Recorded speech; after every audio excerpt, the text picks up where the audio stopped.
የአብይ አህመድ ወንጀል የሚጀምረው ስልጣን ላይ ከወጣ በኋላ አይደለም። ስልጣን ላይ ከመውጣቱ 7 እና 8 ዓመት በፊት ጀምሮ ነው። ታዲያ በደም የተጨማለቀውን እጁን ወንጀሉን ሁሉ ደግሞ ለሌሎች ለማስረከብ እየሰራ ነው።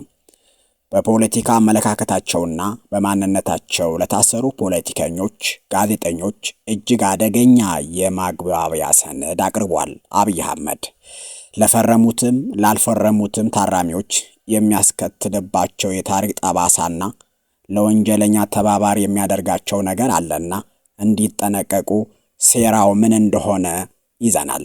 በእነዚህ 3 ጉዳዮች መረጃና ሐሳብ እናደርሳችኋለን። እስከ መጨረሻው ይከታተሉን። እንጀምር።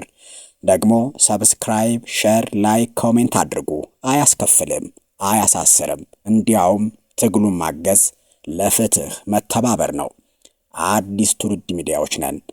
አብይ አህመድ የኢትዮጵያ ሕዝብ በተለይ የአማራን፣ የትግራይ፣ የኦሮሞ፣ የቤኒሻንጉል ሕዝብና ወጣትን የጨፈጨፈው ስልጣን ላይ ከወጣ በኋላ አይደለም።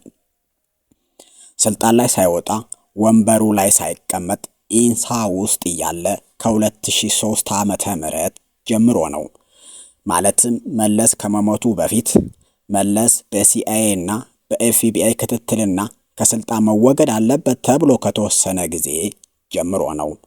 በፈረንሳዩ ጋዜጠኛ ተመልምሎ በእናቱ ትንቢት ተወጥሮ ስልጣን ላይ የሚወጣበት መንገድ ለመጥረግ በኢትዮጵያ ሕዝብ በተለይ በአማራ ሕዝብ ላይ ያልቆመረው ያላሴረው ሴራ የለም።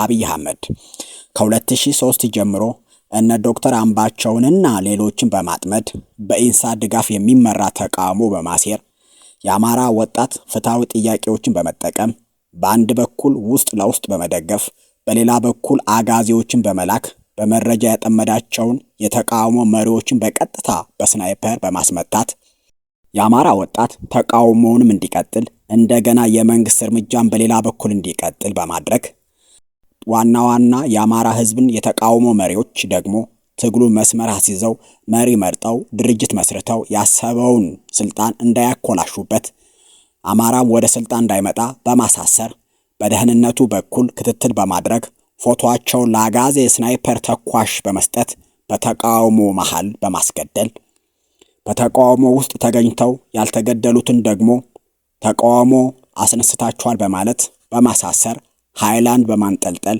የአማራ ትግል ያለ መሪ ድርጅት ያለ መሪዎች ተቃውሞ ብቻ እንዲሆን መንገዱና ተቃውሞ ሁሉ ራሱን ስልጣን ላይ በሚወጣበት መንገድ እንዲሄድ አድርጓል።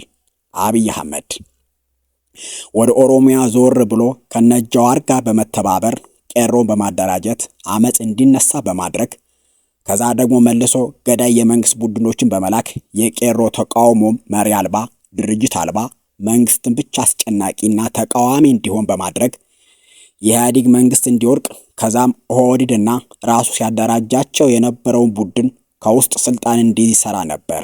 አብይ አህመድ አሁን ስልጣን ላይ ያሉ ሰዎች ከ2003 ዓመተ ምህረት ጀምሮ አብይን ስልጣን ላይ ለማውጣት የኢትዮጵያ ህዝብን ጥያቄና ተቃውሞ በመጠቀም በሁለት በኩል ህዝቡን ሲጨፈጭፉና ሲያስጨፈጭፉ የነበሩ ናቸው። እነዚህ አሁን በብልጽግና ቡድን ውስጥ ያሉ ሰዎች በአንድ በኩል ህዝቡን እንዲያምጽ ያደርጋሉ፣ በሌላ በኩል ደግሞ በህዝቡ ላይ እርምጃ እንዲወስድና ለሌላ ዙር አመጽ እንዲነሳሳ ያደርጉ ነበር። አብይ አህመድና ቡድኑ አብይ አህመድ በአሚኮ ቀርቦ እንደነገረን ፓርላማ ላይ እንደተናገረው አንዳርጋቸው ጽጌ የነገራቸው እንደነገሩን ኢንሳን ተጠቅሞ ስልጣን ላይ ለመውጣት ከኤርትራ በረሃ እስከ ወለጋ ጫካ ካሉ ታጋዮች ከባዲን እስከ ኦህዴድ ድረስ ሴራ በመጎንጎን በሁለት ቢላዋ በመብላት አሰቃቂ ግድያዎችን፣ አሰቃቂ ስሮችን፣ አሰቃቂ ወንጀሎችን በኢትዮጵያ ህዝብ ላይ በመስራትና በማሰራት በኢትዮጵያ ህዝብ ላይ ወንጀል ፈጽሟል። አብይ አህመድ ላለፉት 15 ዓመታት እና ምን ለማለት ነው? አብይ አህመድ የኢትዮጵያ ህዝብ መጨፍጨፍ ከጀመረ 15 ዓመት ሆኖታል ለማለት ነው። አብይ አህመድ የሚጠየቀው ስልጣን ላይ ከወጣ ጀምሮ በሰራው ወንጀል ብቻ አይደለም።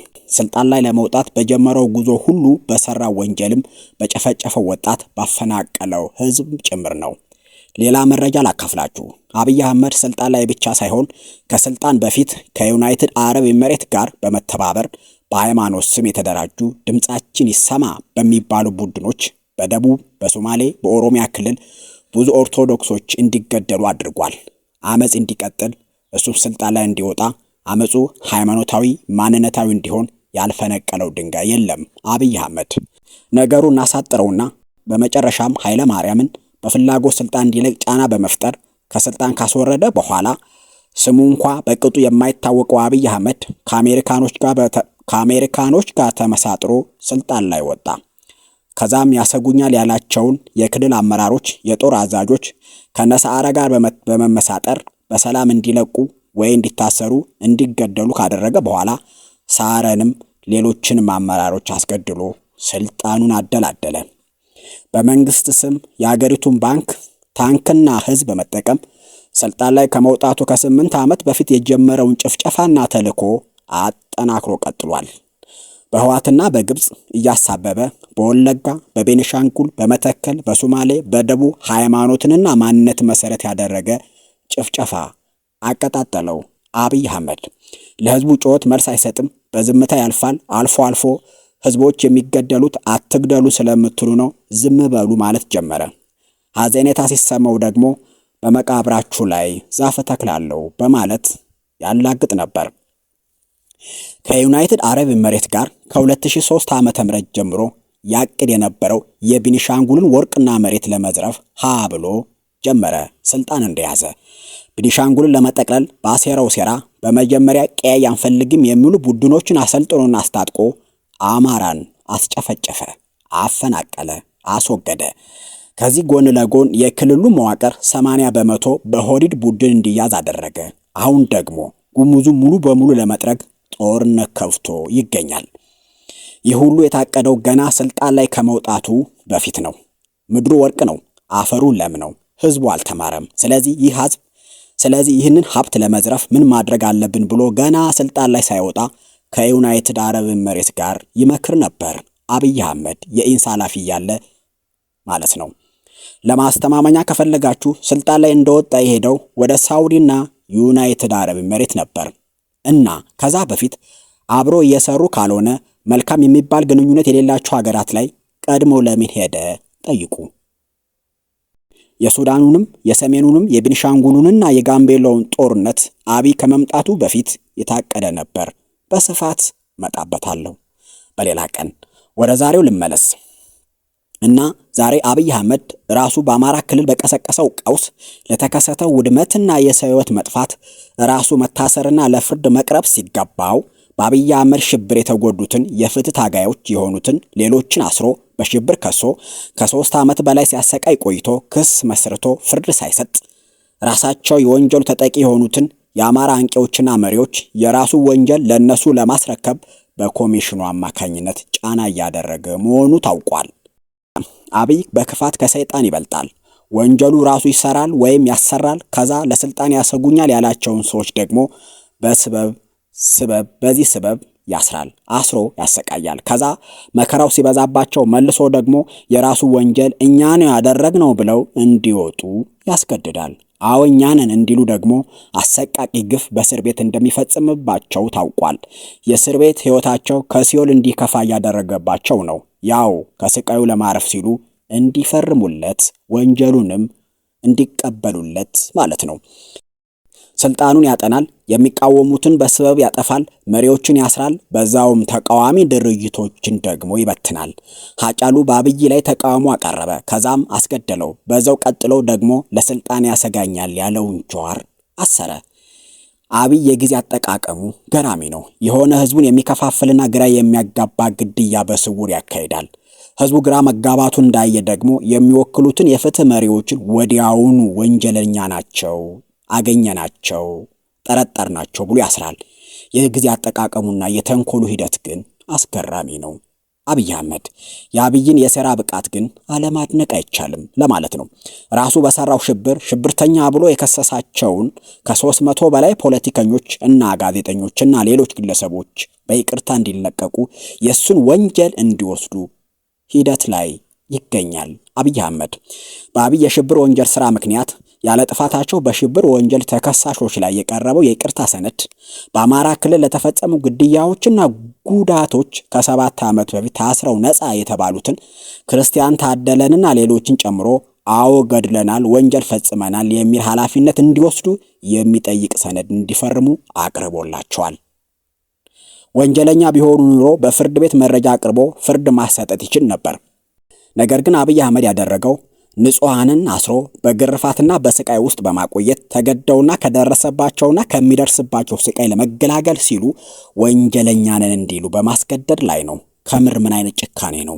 ያ ማለት ባለፈው በአሚኮ ቀርቦ እናምባቸውን አልገደልኩም ያለው ማስተባበያ በመረጃ ውድቅ ሲሆን ከአንዴም ሁለቴ ታስረው የወንጀል መረጃ ሳይገኝባቸው ቀርቶ የተፈቱ ታሳሪዎችን ጨምሮ እኛ ነን የገደልናቸው ብለው እንዲፈርሙና በመጨረሻም ከወንጀል ንጹህ ያደርጉኛል ብሎ እየሰራ ነው። አብይ ብልጥ ነው። ምክንያቱም በወንጀል እንዳይጠየቅ መረጃ እየሰበሰበ እያጠናከረ እያስቀመጠ ነውና። አብይ መውደቁ ስለማይቀርና ስለተረዳ ራሳቸው የፈረሙልኝ ሰነድ አለኝ ብሎ በዓለም አቀፍ ፍርድ ቤት የሚያቀርበው መረጃ እያሰባሰበ ነው። ነገር ግን የህዝብ ተወካዮችና የመገናኛ ብዙሃን ባለሙያዎች ጨምሮ በአማራ ክልል ለቀጠለው ግጭት ጋር በተገናኘ በተለያየ መዝገቦች የሽብር ክስ የተመሰረተባቸው ተከሳሾች ይቅርታ ጠይቀው ክሳቸው እንዲቋረጥና ከስር እንዲለቀቁ በመንግስት ለቀረበላቸው ጥያቄ የተለያየ ምላሽ መስጠታቸው ቢቢሲ ከምንጮቹ አረጋግጧል። ይህ አደጋ ነው። ምን አትሉም? ለመፈታት ብለን ከዛ ስቃይ ለመገላገል ብለን መፈረም ማለት አብይን በራስ ፊርማ ከዓለም አቀፍ የዘር ማጥፋት ወንጀል ነፃ ለማድረግ መተባበር ነው ማለት ነው። ከስር ከወጣው በኋላ አስተባብላለሁ፣ እስሩ ከብዶኛል ብሎ የመንግስትን ትዕዛዝ መፈረም በሰነድና በራስ በማመን ገዳይ እንደሆንክ ሰነድ አስቀምጠሃል ማለት ነው። እንዲያውም በአማራ ህዝብ የዘር ማጥፋት አብይን ነፃ ከማድረግ ባለፈ ራስን በዛ ውስጥ የማስቀመጥ ሂደት ነው ማለት ነው። ፈራሚዎችና እንዲፈርሙ ለምታግባቡ ሰዎች የምለው ይህንን ነው። አብይን ከዓለም አቀፍ የወንጀል ፍርድ ቤት መከራከሪያ ሰነድ እንዲያገኝ እንዲተባበሩ እያደረግናቸው ነው ማለት ነው። እና የሚፈርሙ ታራሚዎች በደንብ እንዲያስቡበት መልእክት አድርሱልኝ። ፈርሙና ውጡ ለምትሉ መልእክት አለኝ። ምክንያቱም በሰነድ በቪዲዮ በቲሸርት በአማራ በትግራይ በኦሮሚያ ለሞቱ ሰዎች ሁሉ ራሳቸው ኃላፊነት እየወሰዱ አብይን ከደሙ ንጹህ እያደረጉ ነው። ምንም ማድረግ አይቻልም። በኋላ ብታስተባብልም የፈረምከው ሰነድ ግን ይቀጥላል ማለት ነው። ተገድጄ ነው ምናምን ብዙ ነገሮች ሊባሉ ይችል ይሆናል። ለዓለም ማህበረሰብ እያሳውቁ አብይን ከደሙ ንጹህ እያደረጉ ነገ ፍርድ ቤት ሲቀርብም ነፃ ማድረጊያ ሰነድ በራሳቸው እያዘጋጁለት ነው። አቡነ ጴጥሮስ መሆን ብቻ ነው የሚያዋጣው። እሱ ብቻ አይደለም። ለምሳሌ ክርስቲያን ታደለ ቢፈርም የጎንደርንና የጎጃምን ህዝብ ለመከፋፈል በደንብ ይጠቀሙበታል። ዝርዝሩ ልቶ 3 ዓመትና ከዚያ በላይ በስር ላይ የሚገኙ የሽብር ተከሳሾች ይቅርታ ጠይቀው ከስር እንዲለቀቁ የሚጠይቀው ሰነድ የደረሳቸው በኢትዮጵያ ሰብአዊ ኮሚሽን አማካኝነት መሆኑን ለጉዳዩ ቅርብ የሆኑ ምንጮች ለቢቢሲ ገልጸዋል። የሰመኮ ዋና ኮሚሽነር ብርሃኑ አዴሎ ከሰኔ 1 2018 ጀምሮ ለአንድ ወር ያክል በተከሳሾችና በመንግስት መካከል የማደራደር ተግባር ሲያከናውኑ ከቆዩ በኋላ ተከሳሾቹ ይቅርታ የሚጠይቁበትና ቅድመ ሁኔታዎች ያካተተበት ሰነድ ለየግላቸው እንዲደርሳቸው አድርጓል። ብርሃኑ አዴሎ ተጠያቂ የምትሆንበት ጊዜ ቅርብ ነው። በአቶ ብርሃኑ አዴሎ መሪነት ተካሄደ ከተባለው ድርድር በኋላ ሰነዱ የቀረበላቸው የሽብር ተከሳሽ ቁጥር ከ300 በላይ እንደሆነ ምንጮቻችን ገልጸዋል ይላል ቢቢሲ። በተለያዩ ማረሚያ ቤቶች ከሚገኙ ከነዚህ ተከሳሾች መካከል አብዛኛው የቀረበላቸውን ሰነድ ሲፈርሙ ያልፈረሙም ስለመኖራቸው ያገኘነው መረጃ ያመለክታል ይላል ቢቢሲ።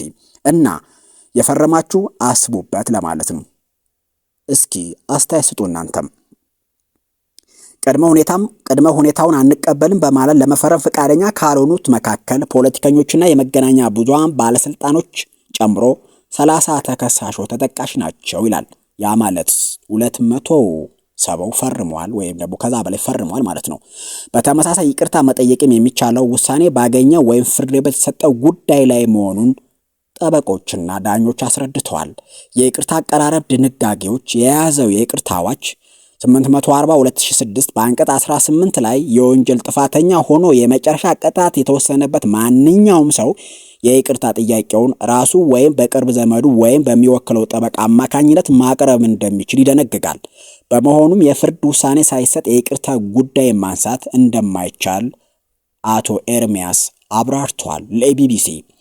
ምርጫ 97ን ተከትሎ በነበረው ሁኔታ ታስረው የነበሩ እነ ብርሃኑ ነጋን እና ብርቱካን ሚደቅሳን ጨምሮ ሌሎችም እስረኞች ከተፈረደባቸው በኋላ ጉዳያቸው በይቅርታ ታይቶ መፈታታቸው እንዲሁም 2010 ከነበረው የመንግስት ለውጥ በኋላ በተመሳሳይ መልኩ የተፈቱ ሰዎች መኖራቸውን በማሳየነት አስረድተዋል አቶ ኤርሚያስ ለቢቢሲ። የህግ ባለሙያው እንደሚሉት ተፈርዶበት በይግባኝ ላይ የሚገኝ ተከሳሽ እንኳን ይቅርታ መጠየቅ አይችልም። በኢሰመኮ አደራዳሪን ቅድመ ሁኔታዎችን ተቀብለው ይቅርታ እንዲጠይቁ የፊርማ ሰነድ የቀረበላቸው የሽብር ተከሳሾች ገና ፍርድ ያላገኙና የክስ ሂደታቸው በተለያየ ደረጃ ላይ የሚገኙ ናቸው። በመሆኑም በህጉ መሰረት ከእስር መልቀቅ የሚችሉት ክሳቸው በማቋረጥና በምህረት እንደሆነ የህግ ባለሙያዎች ያስረዳሉ እንጂ ወንጀለኛ ነን ፈርሙ አይባልም ለማለት ነው። እና አብይ ህግን ከመጣስ ጎን ለጎን ወንጀሉን አሳልፎ ለታሳሪዎች እየሰጠ ነውና እናስተውል ለማለት ነው።